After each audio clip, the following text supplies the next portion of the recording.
Hey, what's up, everybody? Pat here, great for recovering alcoholic and addict, just like every day, guys. Guys, please don't forget to subscribe, leave the video a like, drop me a comment, and by all means, share it with anybody who might get something out of it.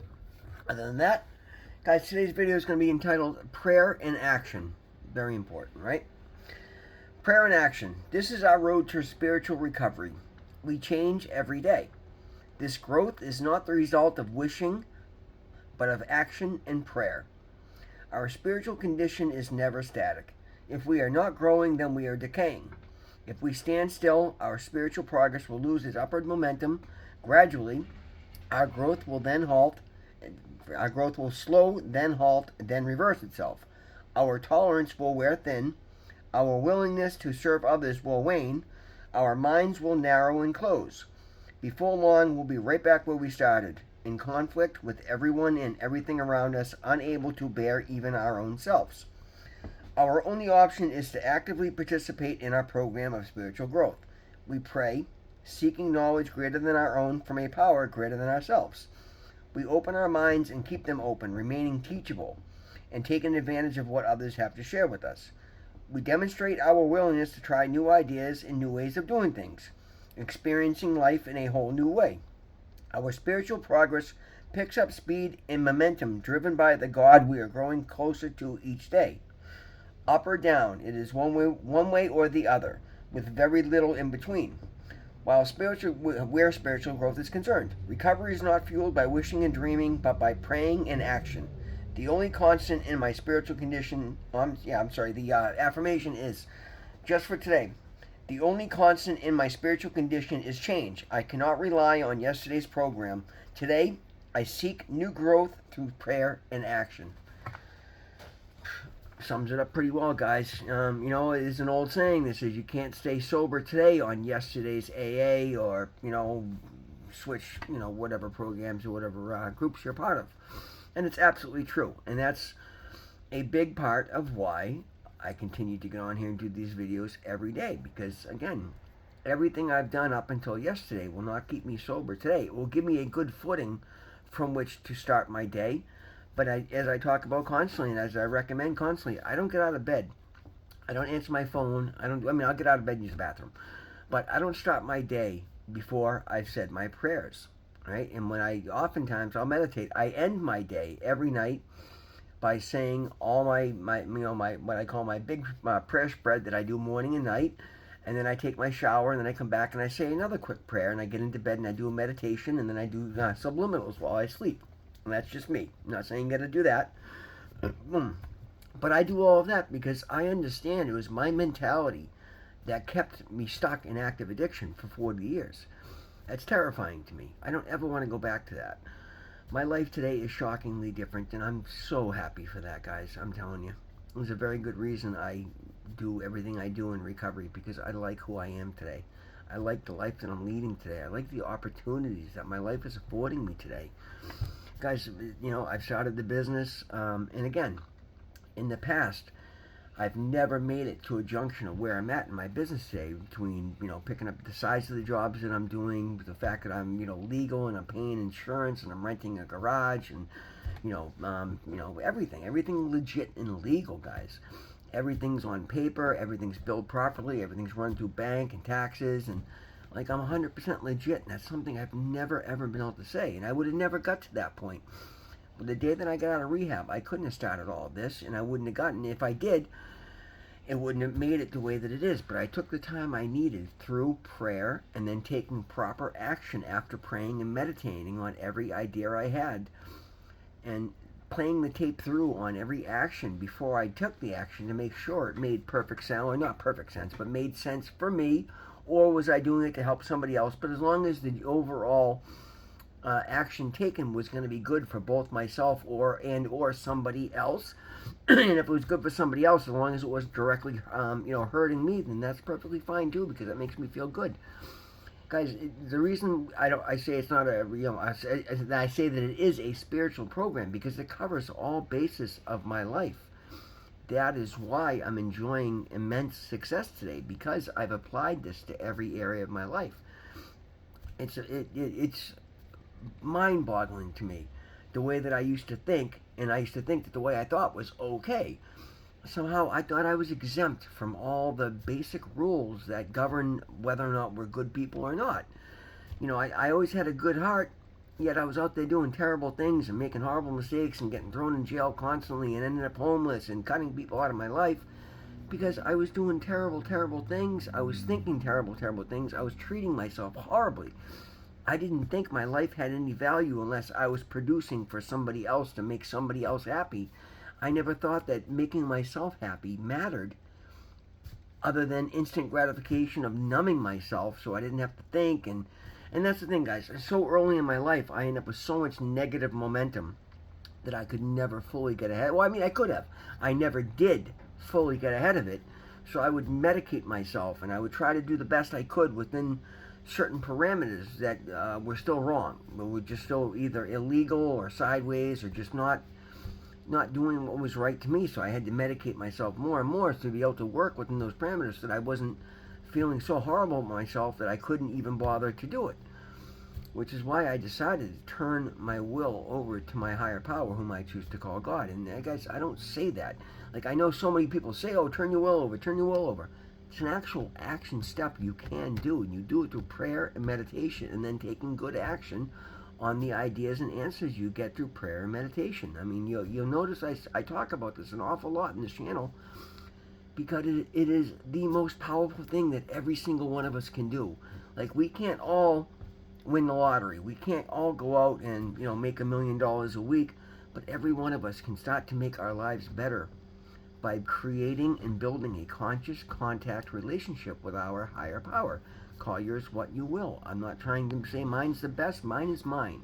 It's what works for me, and it's working incredibly well, guys.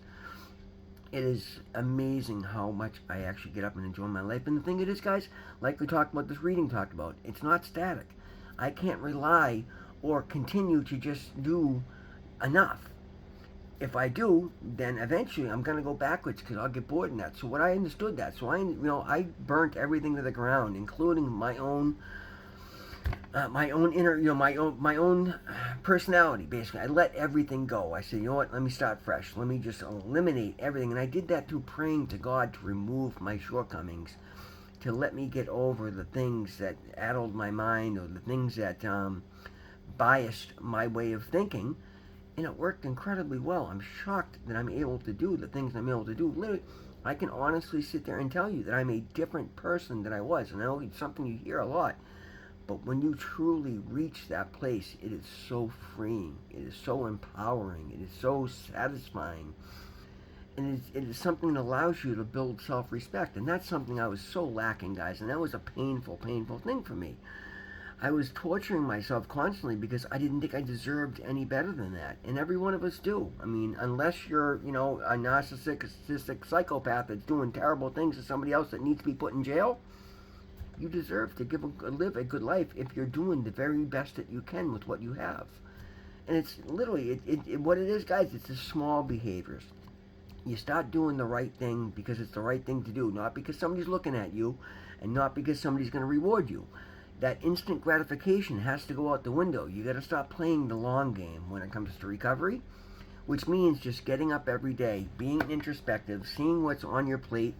Where are you as compared to where could you go, without putting too much of your own absolute, like, this has to go this way.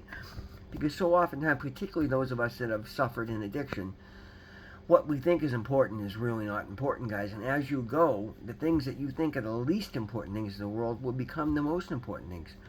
For me, it is how I act. Like, I can't let something fall out of the door of my truck and litter on the ground. I will go to great lengths to pick things up. Like I talked about last week, I spent a half hour cleaning the gutter of a parking lot because I park there daily when I go to the gym, or 5 days a week when I go to the gym, and somebody just left a whole bunch of fresh trash all over there, and it just pissed me off. On my way in, it bothered me. But I was, I didn't have a trash receptacle immediately available to me. But on my way back out, I was heading to my pickup truck, and I knew there was a contractor bag full of debris from a job site in my truck. So I stopped, grabbed the bag, and I spent a half hour cleaning the parking lot. What I didn't know was there was a transit cop sitting in the parking lot on the other end of the parking lot who pulled right up made sure that I wasn't DPW or something, and just thanked me for what I did. And I said, hey man, I go, I'm up here all the time. I don't want to look at that. These are the things, guys. Like, I did that because it bothered me, and I saw it, and I knew it was wrong, and it didn't need to be that way. But instead of just acknowledging that and letting that rent space in my head and being, oh, people are terrible, no, I said, you know what? I can make the change by picking it up myself. And I know it's a small behavior, but when you start to do things like this, day in and day out, in every situation, every time you walk into a place, be friendly, be outgoing, smile, wave. Now, again, if you're in a dangerous place, don't invite trouble into your life. But I'm saying your average interaction, whether it's the grocery store, the corner store, whatever, wherever you might be. Try to look at somebody else's day. If they seem grumpy or seem closed off, or if you see somebody struggling with something, offer an uplifting, statement, or hold the door, help somebody pick something up. I'll give you a prime example. I was walking in the grocery store last night, and an older woman is pushing a grocery cart out of the grocery store, and a package of toilet paper fell in front of the cart and jammed the wheel. And she didn't know what it was, and she's going to try pushing it. She's going to ruin, toilet paper's expensive. She's probably in a fixed income. So I threw my hand up, and I'm like, ma'am, stop. And I ran over there, and I pulled it out from underneath the cart, and I put it up on top of her cart and made sure she was okay. And this woman looked bewildered that I was, so kind and so helpful. Guys, that took absolutely nothing. But what it did was it let this older woman know. I mean, I know I can, come off as a little intimidating to, an 80-year-old black woman as like I'm running at her. I probably scared the shit out of her, but then I turned around and I helped her. And I didn't, I was trying to be friendly as I did, but I forget that I'm 200 pounds today and shaved head and, have a couple muscles and, I might be intimidating. But I try to overcome that with my outgoing personality, and I try to be helpful, and I try to uplift. I talk about it all the time, guys. If I see a car broken on the side of the road, I stop and go to great lengths to help them out and refuse payment, even if they offer it. During the winter, if I see an older person plowing their, shoveling their driveways, I'm running onto Bobcat, I'll stop and clear the snow out of the driveway for free, and I just drive away before they even get my name or, try to pay me, because I like to do those things, because not only do I know, does it remind somebody else there's still good people in this world, but it makes me understand that I have good in me. And those are the things that kept me alive in that hellish 4 decades of addiction, where I was out doing terrible things on a regular basis that just made me feel shitty about who I was. So then I wanted to turn around and do more drugs, so I didn't think about the shitty things I was doing out getting drugs. And that whole, horrible spiral of the hamster wheel of hell, as I like to call it. I don't have to do that today, guys. And I understood early on. I was so fortunate to understand when I got into rehab this time around. As soon as I got a little bit of clarity, I realized that I'd never managed to put any kind of sobriety together, because everything about my life was wrong. Everything I was doing was opposite of what I believed, what I felt, what I knew to be right. So for once in my life, I was willing to be honest with myself and say, this shit has got to change. And guys, it was so scary. Like, I can't trust, at the time, I'm thinking I can't trust my own thoughts. I can't trust my instincts. So what do? So, well, I'm going to stop running my mouth. I'm going to open my ears. And then I'm going to do the opposite of every first initial reaction I have and see how that goes. And that's what I did. I did the uncomfortable thing every single thought, every single situation. And lo and behold, in the first 3 weeks of doing this, when I got out of rehab, my life started just drastically changing for the better. Opportunities that I never dreamed possible started being dropped in my doorstep. It was literally like a direct, and not even like, it was a literal direct sign from the universe, God, Spirit, Buddha, Allah, whatever you want to call, that what I was doing was right. I was on the right track. I was finding alignment. And when you do, it'll shock you how you'll have a thought, and then something will manifest, an answer will manifest into your life. Like, I literally did this for like 6 weeks, between the 4 weeks in rehab and 2 or 3 weeks out of rehab, 6-7 weeks. It was so shocking to me that it literally has changed everything about me, and it made me just double down and stand 10 toes down and say, okay. Like, it was shocking. It was like, okay, it was almost frightening, except that I was on the right side of it.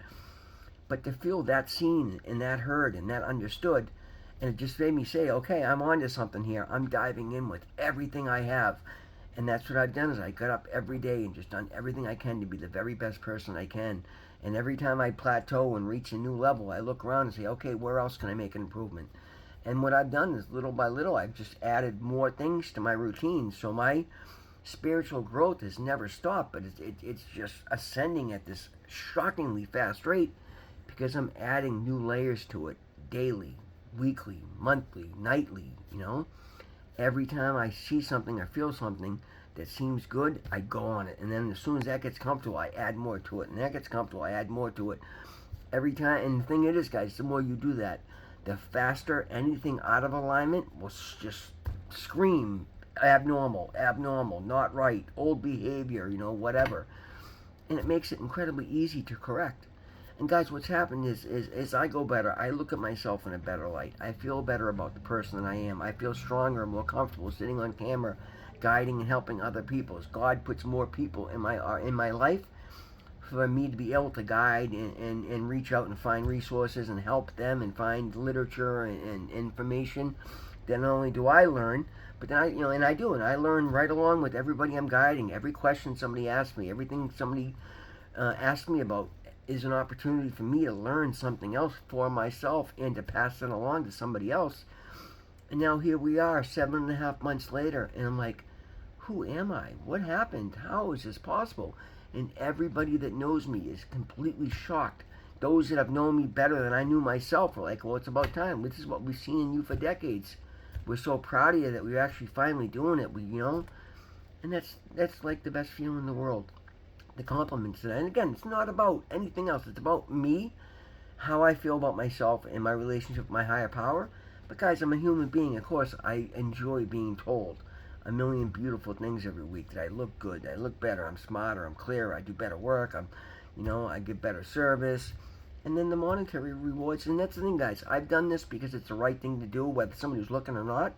And because I've done that and let everything else go, everything else sort itself out, suddenly I'm making more money than I ever dreamed possible. I've got opportunities to do things I never thought I would. I feel better about myself. I'm aging in reverse. I'm the strongest I've ever been. At 52 years old, I'm bench pressing 300 pounds and climbing. Because I don't let anything stand static. I continue to apply these principles to the best of my ability. I chase recovery as hard as I chase the drugs, and that's the most important promise I've ever made to myself. And I've kept it, and I continue to do more and more every day. Guys, it's up or down.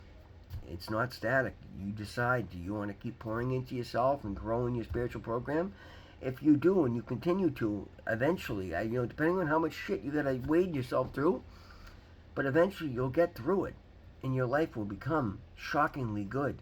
It may take time, depending on what the parameters you're working within. But stop making those parameters better, guys. Choose upward. Choose growth.